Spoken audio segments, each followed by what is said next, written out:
I was standing in the dimly lit hallway, shaking from head to toe, wondering how a mother could slam the door in her own child's face with such cold finality. A single suitcase rested at my side.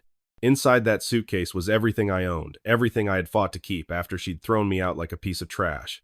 And here's the cruelest twist. All of this happened the moment I told her I intended to sue her for stealing the money my grandfather had earmarked for my education. Ever been called an ungrateful wretch by the very people who promised to protect you? It feels like plummeting off a cliff when you never even asked to climb in the first place. I remember being 7 years old, sitting on our worn living room carpet, watching my older sister Mandy open box after box of brand new clothes. She giggled, tossed pastel blouses and new shoes around, and basked in our mother's delighted praise. I tried so hard to make myself invisible on those days because, deep down, I knew I could never compete. My name is, well, it doesn't even matter. For most of my life, I thought invisible was more fitting. I'm 18 now, and I've learned to speak up, but it took me years to find my voice. The first real memory of heartbreak, it was Christmas. I was huddled behind the tree, hugging my knees, watching Mandy show off her brand new boots and matching coat. Mom's voice rang out. Isn't she perfect in that outfit? Perfect indeed.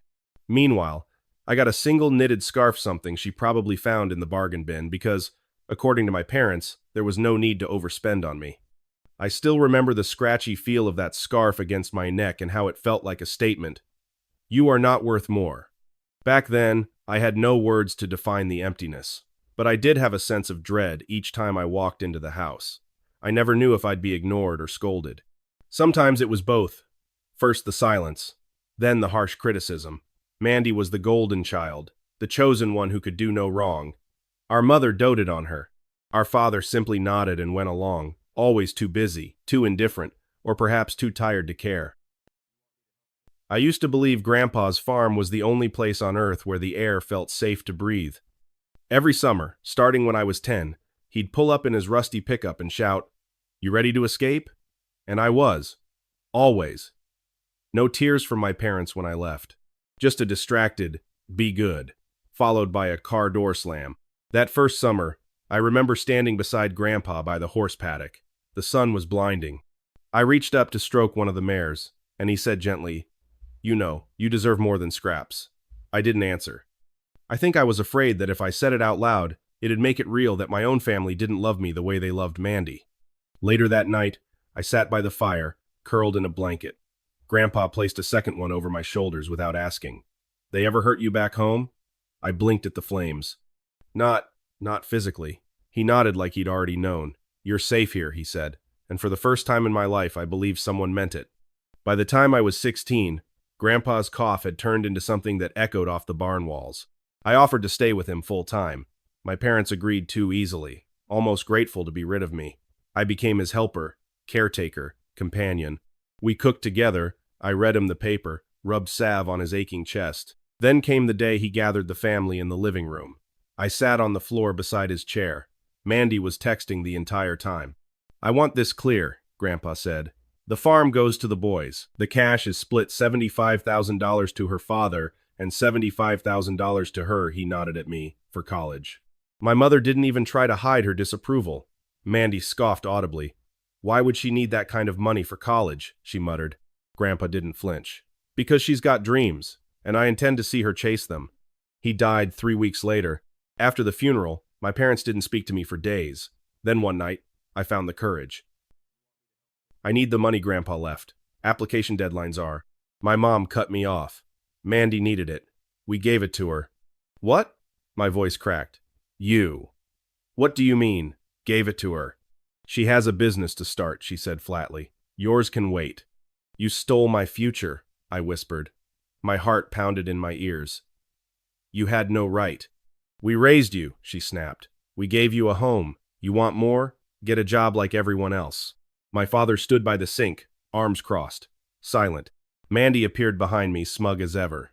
"You seriously bringing drama over a few bucks?" "It was $75,000. She laughed. "Then take a year off. Big deal. I needed it more." In that moment, I realized something terrifying. They never saw me as a person, just an obligation, a backup plan, a body they had to feed until I turned 18. I went to my room, heart in my throat. I stared at my college brochures, still neatly stacked on my desk, and felt sick. That night, I emailed Grandpa's lawyer. I found her curled up on the couch, scrolling through her phone like nothing happened. The house still smelled like Grandpa's aftershave. His chair sat empty. "You stole it," I said. She didn't look up. I asked. "They gave it to me." "That was my college fund. You knew that." She finally met my eyes. "Grandpa didn't get how important my business is. You? You're smart. You'll figure something out. Maybe college isn't your path." I blinked. "So ruining my future is just a pivot?" She shrugged. "You still have a roof over your head." It wasn't a roof, it was a ceiling pressing down on me. "If you don't give it back, I'll sue." She laughed. "You? With what money? Please." Her smirk said it all. She didn't believe I had the guts. Neither did my parents. I packed my duffel. Walked into the kitchen. "I'm going to Grandpa's lawyer," I said. "Either you give the money back, or I go to court." Mom froze mid-sip. "You're joking." "Number, I'm done being walked over." Dad muttered something about family loyalty. Mandy smirked, sipping juice like it was brunch theater. "And how will you pay for a lawyer, sweetheart?" "I'll figure it out. Like you said, I'm smart." Mom stood up, sharp-eyed. "After everything we've done for you, this is how you repay us?" "You didn't raise a daughter. You raised a scapegoat," I said, voice trembling. The letter arrived. Grandpa's lawyer had made it official. I got home late. My mother stood waiting, holding the crumpled paper like a threat. "You want to bring outsiders into this family?" she hissed. "Then leave." I stepped back. "You're kicking me out? You're not my daughter anymore."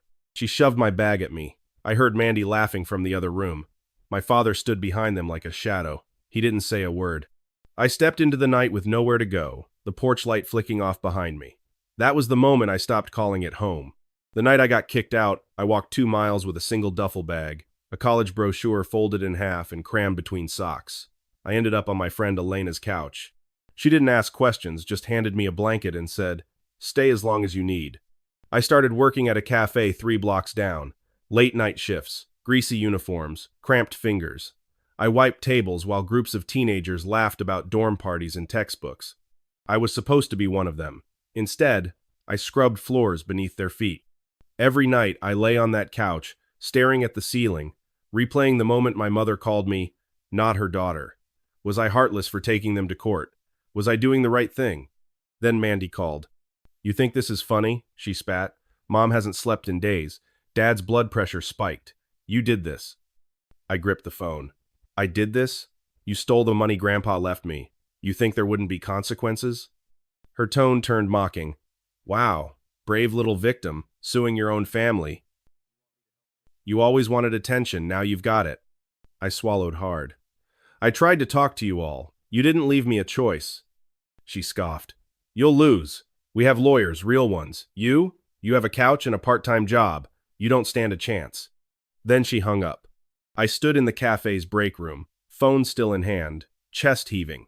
Something shifted in me. If they wanted war, they'd get it. I wore borrowed clothes. My shoes had a tear near the sole. As I stepped into the courthouse, I felt like I was walking into an ambush. My parents sat stiffly across the aisle, expressions blank like stone statues. Mandy lounged beside them, tapping her heel like she was at a fashion show. The judge read aloud the line from Grandpa's will, $75,000 for the educational future of my granddaughter. When asked to explain why I never saw a dime, I told everything. The awkward glances, the wait-a-year speech, the eviction, the betrayal. Their lawyer called me difficult, said I left by choice, that the money had been used for family needs. I looked at the judge. The need was my education. That's what Grandpa wanted. That's what they ignored. When the judge asked my father why the money wasn't placed in a protected fund, he shifted in his seat. "It was a misunderstanding. We thought we could repay it." "You never intended to repay it," I said under my breath. The room was silent. Finally, the ruling came. My father was ordered to pay all college expenses directly until the amount reached $75,000. A small win. Not freedom, but leverage. Outside the courtroom, he caught me alone. "I never wanted this," he said. "You're still my daughter. I want to make this right." I pulled my hand back.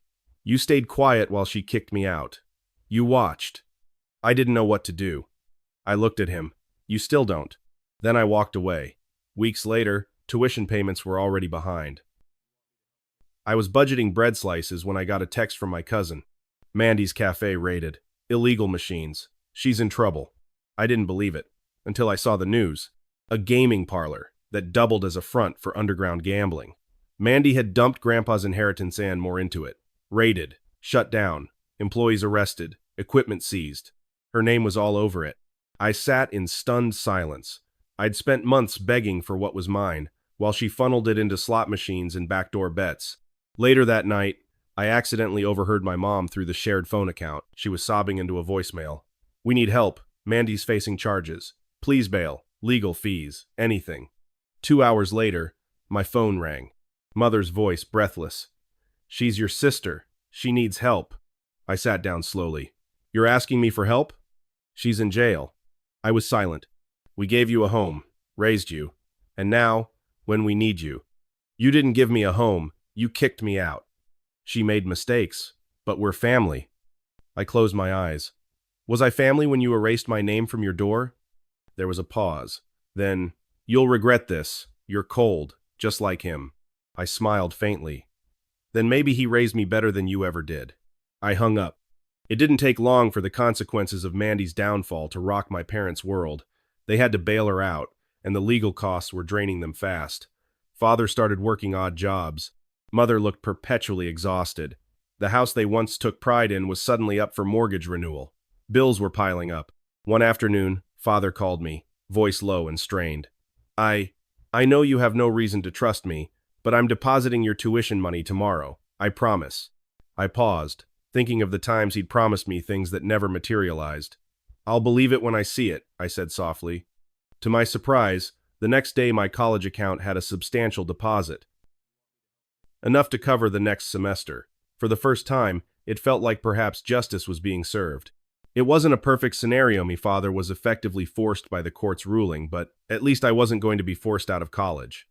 Mother's attitude, though, didn't soften one bit. I got one final call from her in which she snarled, "You can thank me that we're honoring the judge's order at all. You're taking food out of our mouths to pay for that fancy college of yours." I calmly replied, "It's not a favor. It's what Grandpa wanted. You can blame yourselves for stealing what wasn't yours." She slammed the phone down. That was the last direct conversation I had with her for a very long time. Despite the tension, I threw myself into my studies. Math had always come naturally to me, so I picked up tutoring gigs around campus. In the evenings, I'd volunteer at a local youth center, maybe in some subconscious way. I wanted to provide the kindness I never received as a child. During a late shift at the youth center, a co-volunteer named Clara asked me why I seemed so driven. I offered a half smile. "It's the only way I know how to survive. Keep moving forward, keep trying to be better, and maybe help somebody else along the way." She patted my shoulder gently. "I admire that." At night, the old wounds still ached. Sometimes I'd dream of the farm, hearing Grandpa's reassuring voice telling me I was worthy of love and opportunities. I'd wake up determined not to let him down. Mandy's face was on the local news for 2 straight nights. Not for her fashion line, not for her girl boss hustle, but for felony fraud. Her name trailed headlines like a stain. Police raid gaming cafe linked to illegal operations. Owner under investigation for laundering and unlicensed gambling. She was out on bail. No one knew where she was living last, I heard. She'd maxed out her credit cards and ghosted a former friend who co-signed a lease. Classic Mandy. Set fire to the room, then expect someone else to clean the ashes. One afternoon, a text came in from an unknown number. "Can we talk?" "I'm sorry." No name, no emoji, just 5 words. But I didn't need a signature to know who it was. I stared at the screen longer than I want to admit. Part of me still had that leftover reflex. Maybe she really was sorry this time.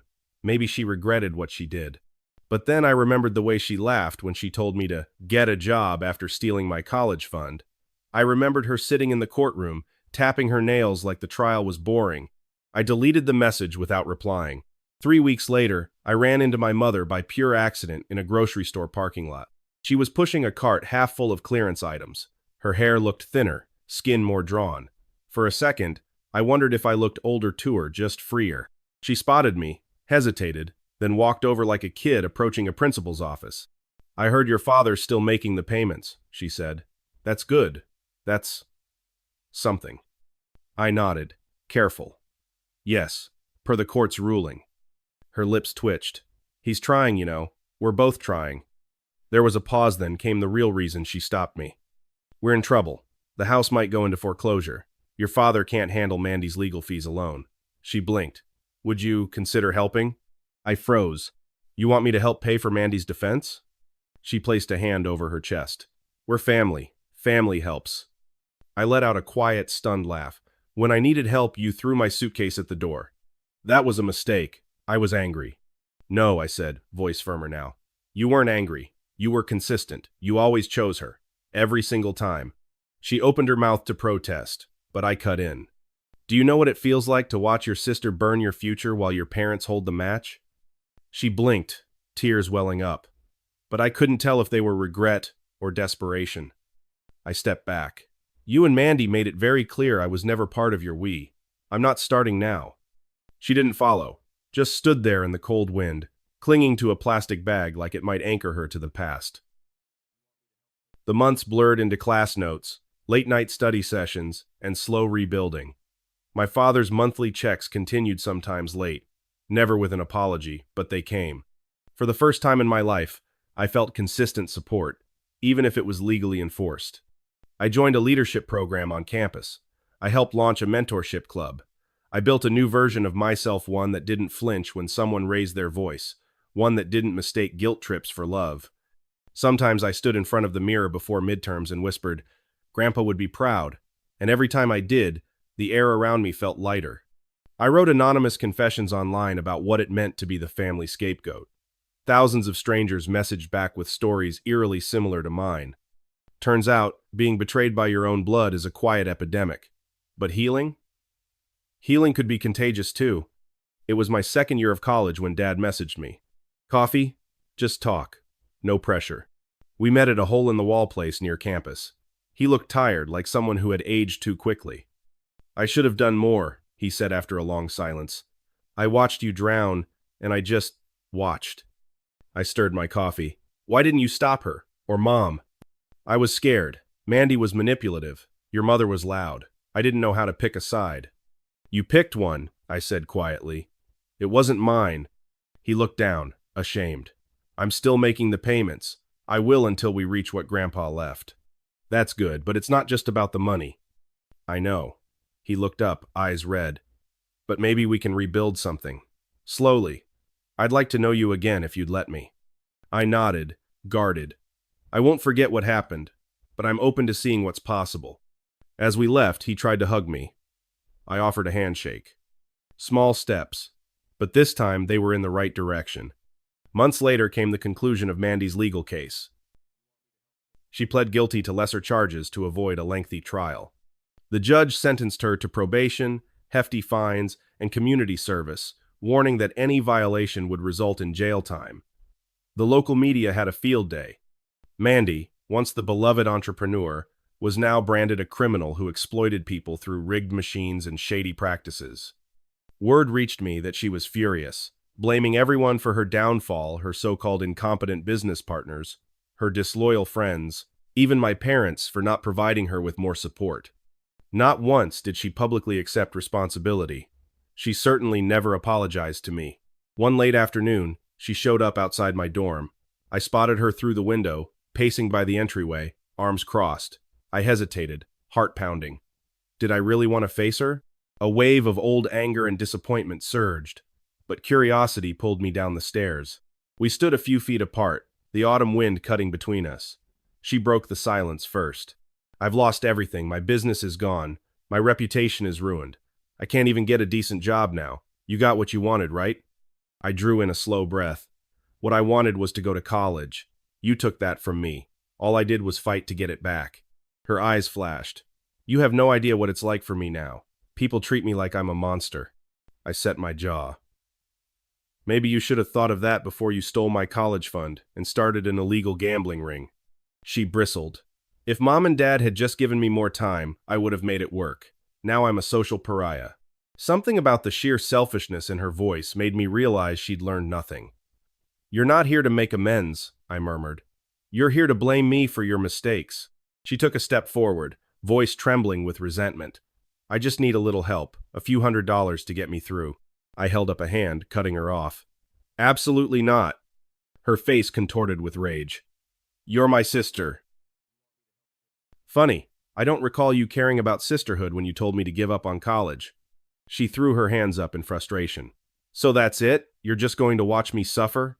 A small, pained laugh escaped my lips. I'm not watching. I'm moving on.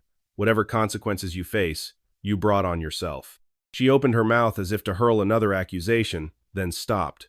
Perhaps she realized there was nothing left to say. She turned on her heel and stormed off. I watched her go, shoulders stiff with wounded pride. Then, I quietly went back inside, feeling a strange mix of relief and sorrow. By my junior year, my tuition was fully covered by my father's payments. It took a legal fight, heartbreak, and the meltdown of my once intimidating family to make it happen. But Grandpa's will had finally been honored. Meanwhile, Mandy's finances remained in ruin. Last I heard, she was couch-hopping between friends' places. My parents continued to wrestle with mortgage issues. Their once prized illusions of a perfect family had disintegrated. Even though father was in a rough spot financially, he began to show genuine remorse. He'd call sometimes, ask how my exams went, or if I needed any groceries. We were awkward at first, but I found myself softening. I saw him as a deeply flawed individual trying, at last, to be better. Some days, I'd let a small measure of trust creep in. Other days, I remembered the past and stayed guarded. Healing, I realized, is a process, not an instant transformation. I decided it was time to share my story in a more public way. I made an online confession post, detailing the favoritism, the stolen inheritance, the lawsuit, the meltdown that followed. The response was overwhelming, hundreds of messages from people who'd faced similar betrayals, who'd been scapegoats in their own families. They told me my story gave them hope. In turn, their words gave me strength. I wasn't alone. None of us were. Graduation day arrived at last. I walked across the stage in my cap and gown, heart hammering. Among the small group of supportive friends cheering for me, I spotted someone at the back of the auditorium. My father. He offered a hesitant smile and a nod as I clutched my diploma. It might not have been the proud, boisterous applause a caring parent usually gives, but it was a step. For the first time since I was a child, I felt a flicker of warmth from him. Later, standing outside among the flurry of graduates posing for pictures, I couldn't help but think of Grandpa. I wished he could have been there, taking those photos of me, hugging me tightly, telling me how proud he was. In my mind, I heard his voice, steady and reassuring. Don't let them steal your future. I blinked back tears, a lump in my throat, and silently thanked him for everything. That night, I found a quiet moment in my small apartment. I clutched my diploma, stared at the name of the college I once thought I'd never attend, and whispered into the empty room. I made it, Grandpa. The lamp flickered softly, and I felt a calm settle over my heart. I still have challenges ahead rebuilding my finances, planning for a career, and continuing to mend or maintain distance from family relationships in a way that keeps me safe and emotionally balanced. But I have my dignity.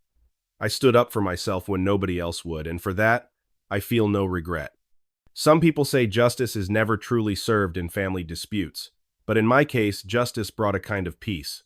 Mandy's actions caught up with her. My parents had to face the consequences of enabling her, and I walked away not just as a survivor, but as a person who reclaimed control over her own life. My father has tried to mend the bonds, piece by piece, and maybe, just maybe one day, I'll be ready to fully forgive. Until then, I'm focused on the future, on becoming the person Grandpa always believed I could be. I share this story as a confession and a testament. When you stand up for what's right, even if it means challenging the people who gave you life, you might discover a strength you never knew you had. And sometimes, in the darkest moments, a little hope can shine through, especially if it's lit by the memory of someone who truly loved you. It's not a fairy tale ending, but it's my ending. And for me, it's enough. A few weeks after graduation, I received a letter from the county courthouse stating that the final settlement with my parents had been satisfied. My education was fully funded up to the limit of Grandpa's will. No further payments required. The last line read, "This matter is closed." A simple statement, yet it felt monumental. It echoed deeper than paperwork. It felt like an emotional door swinging shut on years of turmoil. Did the antagonist fall hard? In many ways, yes. Mandy faced legal consequences, social ostracism, and ongoing financial strain. My parents confronted the realization that favoritism had cost them both money and respect. Their golden child brought them only debt and disgrace. And me? I rose from the chaos with a sense of purpose. I'm not healed completely, but I'm healing. I'm not wealthy, but I'm stronger. I'm not alone, because Grandpa's love lives on in my heart.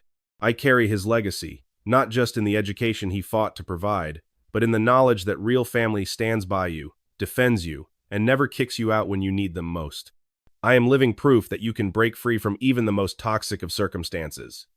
You can claim your future, even if you have to go through fire to do it.